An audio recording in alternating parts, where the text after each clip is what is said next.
this week on To the Contrary. First, looking ahead to women, impeachment, and the elections. Then, the Woman Quota Act. Is California's push for more women into leadership positions constitutional? Behind the headlines, mindful masculinity, reshaping how men and women view male behavior.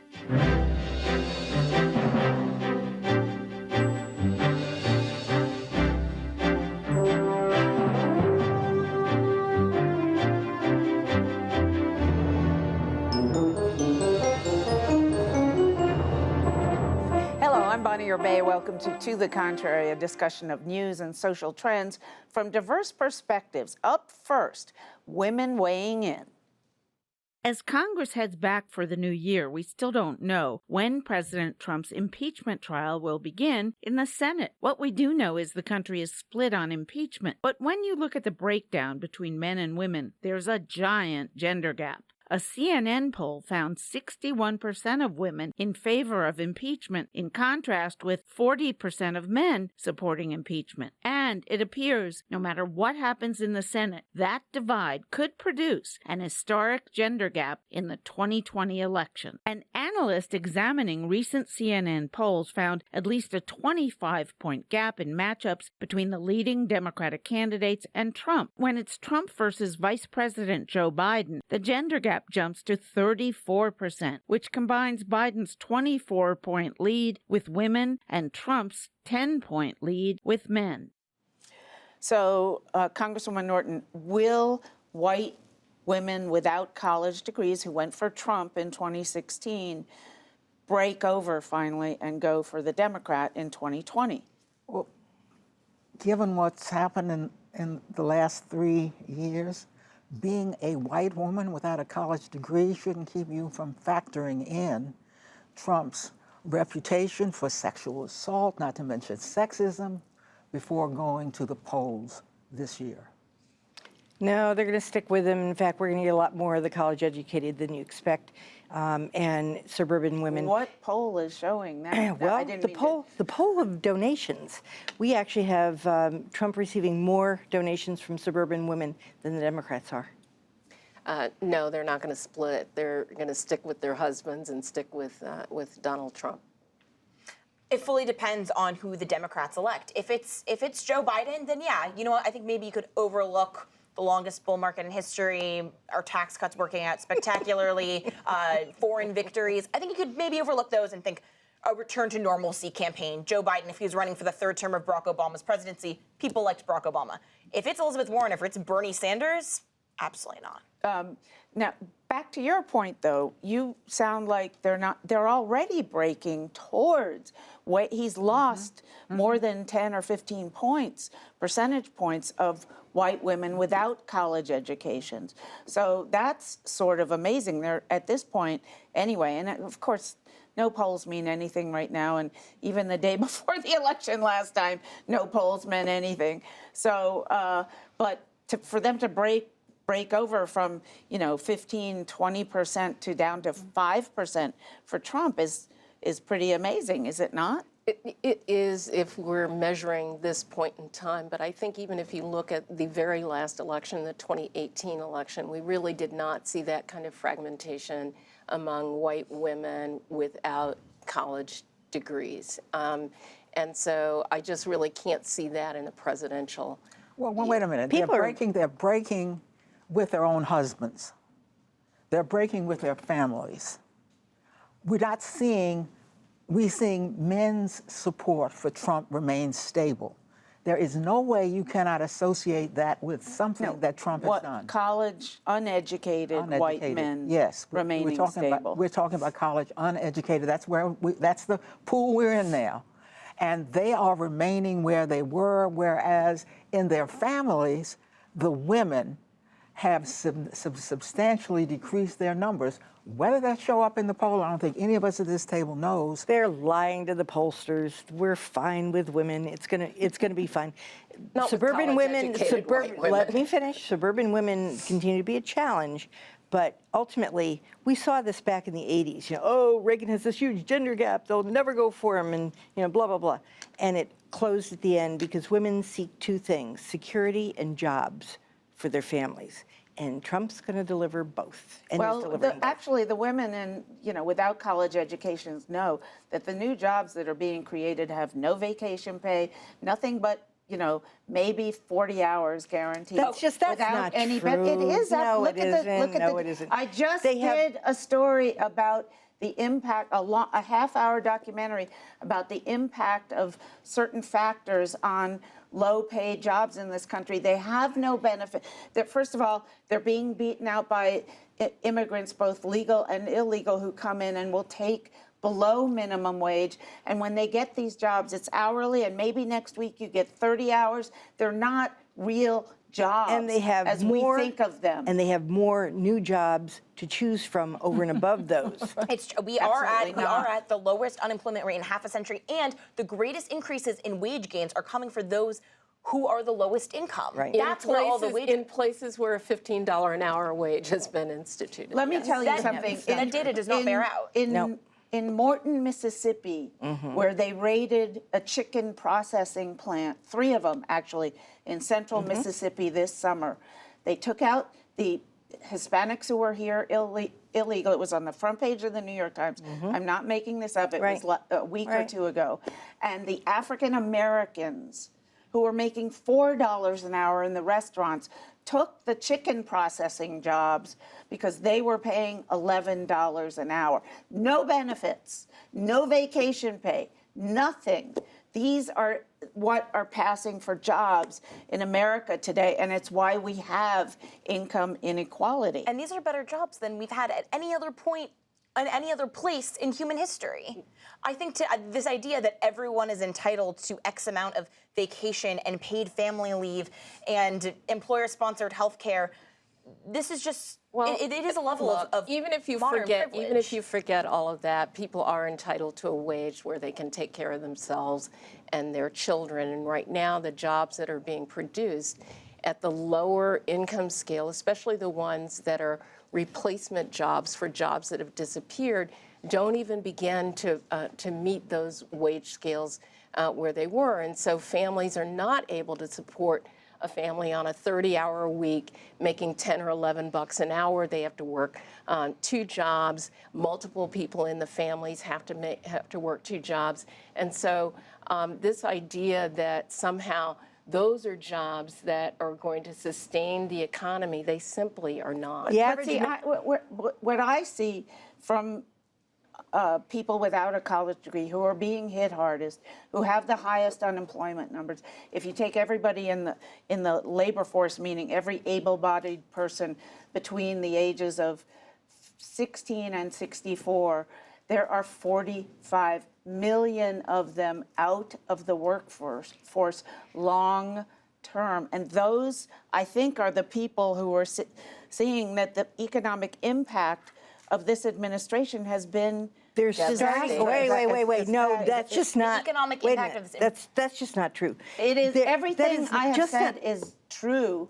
It is a lot of what you said is anecdotal, and it not may be, anecdotal. in certain It's parts of the not country. anecdotal about the 45 statistics million are people the being statistics- long-term out of work and having Two things. given up. 2 things. A lot of them are starting to come back in, which they weren't doing under Obama. That number has shrunk. Our labor force participation rate has improved. Exactly. Secondly, middle class and lower middle class, the average income of the households has gone up by as much as $5,000. Okay, so what's the Wall year. Street movement about? What's all this talk of income inequality about? Then? Wage It's inequality. politics. Bad Wage punditry. inequality.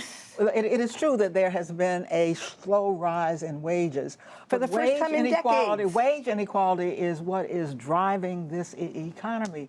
The top 10% get 90% of the income in our economy. You can't sustain a society like that forever. Yes, we can. by growing, If my paycheck is going up by one factor and Jeff Bezos is going up by a factor 5-fold greater, I don't don't mind. care. No, I don't mind. not 5-fold, more like 4. 5 million. By whatever factor, her point is, Why does it hurt me if Exactly. people who have created more jobs than I have are seeing faster growth in their wages? That is Okay, not but the way wait, it always wait, wait a stop. second. Do you think uneducated white women living, let's say, in low-income housing, perhaps trailers, are thinking about their wage versus Jeff. You're thinking on a much higher level. They These should go people- work for Isn't that the whole Bezos. She's got inequality plenty of discussion? jobs. Isn't that what it's all about? Shouldn't we be focusing on the bottom line of what can someone's paycheck purchase for them? We know that this economy has made things cheaper relative to the growth rates in previous economies. We know that markets are doing well, which is great because 40% of Americans have part of their retirement plans or part of their assets in the stock do that. market. Yep. We know that we are in a period of creative destruction, and it's not because the immigrants are stealing our jobs, it's not because of free trade, it's because of automation. 80% of all manufacturing jobs lost in the last 15 years have been due to automation. And so we're in a word. process. 60% of the Americans who don't have their money in the stock market because they're at the bottom of the income scale are not seeing the benefits of this burgeoning economy. And the fact is that we can't sustain an economy where the gaps are so substantial that the bottom is just not making a way. All right, let us know what you think. Please follow me on Twitter at Bonnie Urban, at To The Contrary.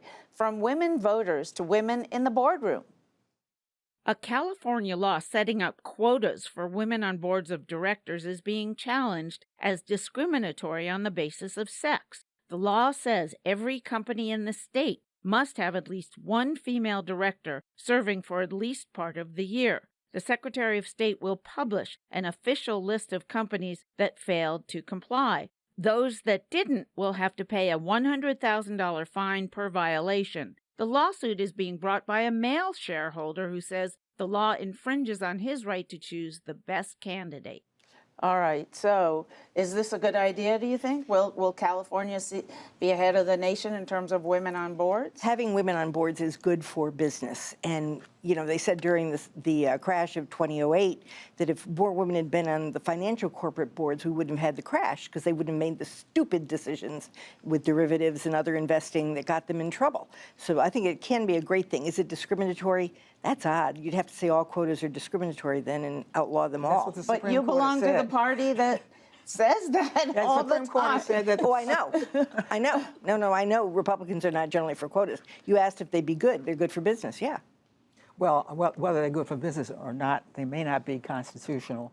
And that's why you're seeing several different, and I say that as somebody who, by the way, served on 3 corporate boards before I came to Congress, had to get off the moment I came to Congress. And the need for women could not be greater. The way this law is structured, that within, is it 6 years, half the board has to be male and female, may cause its demise Yeah, right that may there. be challenging. Right there. So, and when they start off now, most are in compliance because you only need one more female. But once the ante goes up, we're going to see the But we're still, I forget the most recent data, but we're still something like, the last time I saw 5 years ago, there were 11% of U.S. 20%. companies that had one woman on the board. Yeah. So, and boards are usually 15, the bigger the company, the bigger the boards, they can be 40 people. They're usually 10 or 15. So how long, without quotas, how long before, you know, women have been at this a long time now, and it's not like there's a scarcity of women with credentials to get on these boards. Well, I mean, I think that is certainly true, and I think what's going to happen is whether it survives constitutionality or not, it needs to. The idea needs to survive, and I think corporations, the ones that are smart, recognize that bringing more women onto their boards, more women into their C-suite, so that they then are in a place where they can begin to go on to boards, is good for the company, and reflects the nation. And so, if California is able to do this, it will then become a bellwether across the country. I think 2 things can be true at once. One, women should be on more boards because men need women just as much as women need men, because the gender binary exists, and it's important, I think, especially in a corporate environment, to have different energies in how you structure a company. And also that this is totally and completely not the role of the state to enforce, and especially when you consider that in the past year alone, homelessness in California increased from 130,000 to 150,000, but housing production fell by 20,000. Climate change wreaking havoc on the state. The fact that these are all issues that the state could be focusing on, but they want to make sure that people who are all making millions and tens of $1 million anyway are being a little bit more equitable with how they're distributing it. They're being challenged. I just want to raise some. I mean, I see all your points, but California is being challenged by the Trump administration in federal court because it pushed climate regulations well beyond where the Trump administration wants them, even for the federal government. I'm not defending the Trump administration. No, but you're saying that they're not doing anything on climate change. They're shutting down all of their nuclear reactors, and that was because they're of Gavin doing Newsom. Way more than that. But that is the single most gas that does nothing without nuclear. That does nothing without substantial research, which is something that you need more from the federal government. But what the state has the power to do is enhance their nuclear reactors. And the person solely responsible for shutting them all down was Gavin Newsom when he was lieutenant governor. I want to get back to why it is that we need women on corporate boards. And the reason is because corporations every day in our lives are making decisions that impact our lives substantially. And they should have the views and the values of women, as more than half of the country reflect. It always used to amaze me when men were running companies like Avon. Yeah. You know, come on. Yes. I mean, Look, which is a huge corporation. Bonnie, look, let's go to a practical reason. 70% of the consumers in our country are women. And decision They makers, do the purchasing for the household. They do the purchasing for the family. Right. It behooves corporations to get them in on the game at the top, at the corporate board there level. actually have been studies that show corporations that have women on their board do better. And like I said, the financial market would have survived better in 2008 if they'd had the women on there. And you have things like Boardroom Bound and Catalyst that for years tried through private means to get the women on the board. Still trying, but and they can only push it so much. Right. Behind the headlines, the way we see and perceive gender in the U.S. has undergone a transformation in the past several years. Liz Plank is the author of For the Love of Men, A New Vision for Mindful Masculinity, and she's hoping her book will help shift the conversation about masculinity in America. I wrote this book for men, and I wrote this book also for women so that they can not do all of this emotional labor for the men in their lives, but that the men can take on this conversation around masculinity and run with it. Plank began writing her book in 2016, just before Donald Trump was elected president. She says her interactions with female Trump voters played a role in shaping the direction of her research. And so I decided to go and speak to women and say, 7 out of 10 women have an unfavorable view of Donald Trump. What would you tell to women to vote for Donald Trump? And this one female Trump supporter looked at me and she said, I think that 7 out of 10 women have an unfavorable view of a lot of men. And that was it. And that didn't make me sad for women, it made me sad for men. And that's when I realized he's gonna win because our standard for men is so low.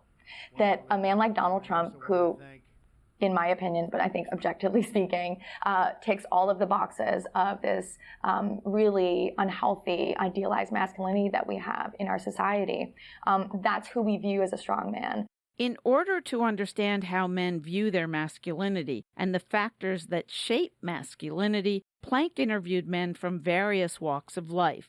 One common theme for most of the men was shame. Every man that I interviewed for the book remembers the first time that they were called weak. You're acting like a woman, you're running like a woman, you're acting like a girl. Those are all things that virtually every man in our society has heard at one point in their lives. And so they are humiliated from a very young age when they act out of this male code, when they act outside of the bounds of it. Plank says this shame men experience not only negatively impacts the way they form their gender identity and ideas of masculinity, but society too. What I'm seeing in the data, what I'm seeing in the research and the reporting and where we're going as a country, but also across the world, is a man crisis. All of these problems are connected. The skyrocketing suicide rates in states that are rural, where there's a lot of access to guns, there's a direct correlation. We are seeing, even in the rise of the alt-right, of white supremacy, of terrorist groups, they are using propaganda against vulnerable men, isolated men, and they know it. But Plank argues men don't need to stop being masculine in order to resolve these issues. Instead, she says, it's time to change the way society looks at masculinity. I think the idealized notions of masculinity is a global crisis. And we're used to seeing stories when we do bring up masculinity, it's always very negative. And obviously there's a lot of negativity out there. There are a lot of bad actions happening from a lot of men who are acting that way, and we have to talk about it. But I think that masculinity is not the problem. I think that masculinity is actually the solution. What is wrong is the way that we understand masculinity and teach masculinity. It won't happen overnight, but reshaping the way we perceive masculinity as a society won't benefit just men, but everyone, according to Planck. I want us to have a more conscious approach to this conversation around gender. I want us to I'm not interested in telling men how to be men. I'm not interested in telling women how to be women. I'm not interested in telling anyone how they should lead their lives. I want everyone to have more freedom to fully express themselves, regardless of their gender. So, Donna Edwards, do you think that it will work to just give people more freedom to be who they want to be, and that will get rid of the toxic masculinity that we have? I mean, the violence, the worshiping of ridiculously overblown muscles, that sort of thing? Well, I don't know. I mean, I don't think it's reduced to such a, sort of simple solution. In fact, it is about how we grow our boys as well. I'm the mother of a boy, but I can also remember as a young girl, definitely not throwing like a girl, not running like a girl, competing against the boys. And so those are things that we taught some of our girls as well, so that we could be stronger and play in a boy's world and a man's world. And it goes back to the cultural change, frankly, that we've talked about throughout this entire show, whether it's in politics, in corporate boardrooms, or in the workplace. Part of it's hardwired, though. Literally, men are more hardwired for conflict than women are. And be careful what you ask for, because in Sweden, for example, the men were so emasculated, Swedish women were importing Latin men because they couldn't find any manly men to marry. I don't think that's a danger. I do think that there's a real issue here. Nothing is more basic in every society, and it differs from society to society, than how to be a man and how to be a woman. So try unraveling that easily, and you will find that it will take men, role models, by that I mean men at the top, acting like other than strong men in order to begin to unravel this, because you will look at them and you will say, that is how I am supposed to be.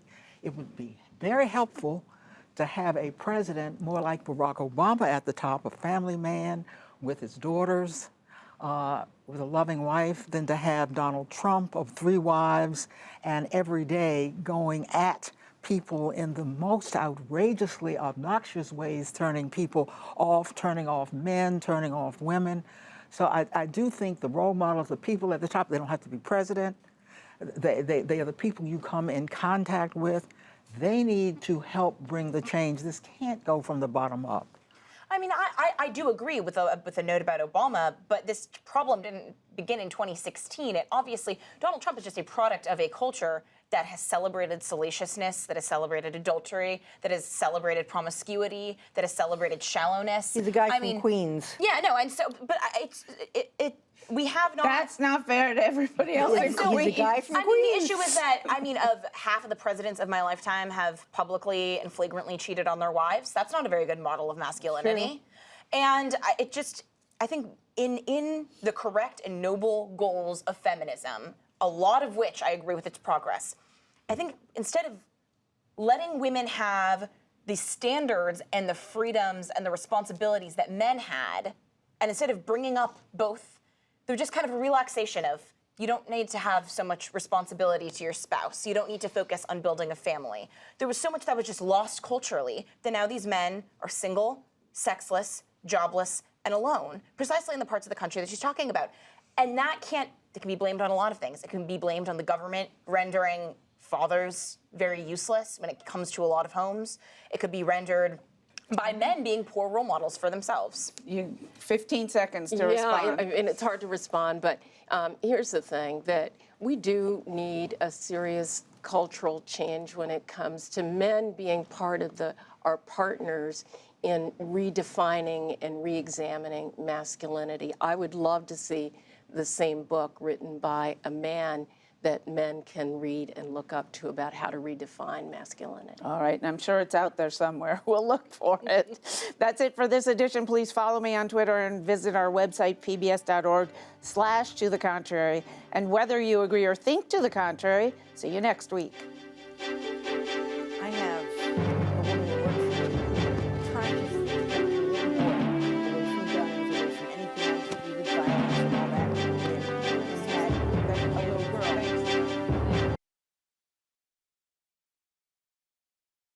Funding for To the Contrary provided by the Cornell Douglas Foundation, committed to encouraging stewardship of the environment, land conservation, watershed protection, and eliminating harmful chemicals. Additional funding provided by the Wallace Genetic Foundation, the Colcom Foundation, and the Charles A. Freoff Foundation. For a transcript or to see an online version of this episode of To the Contrary, please visit our PBS website at pbs.org/To the Contrary. Be more. PBS.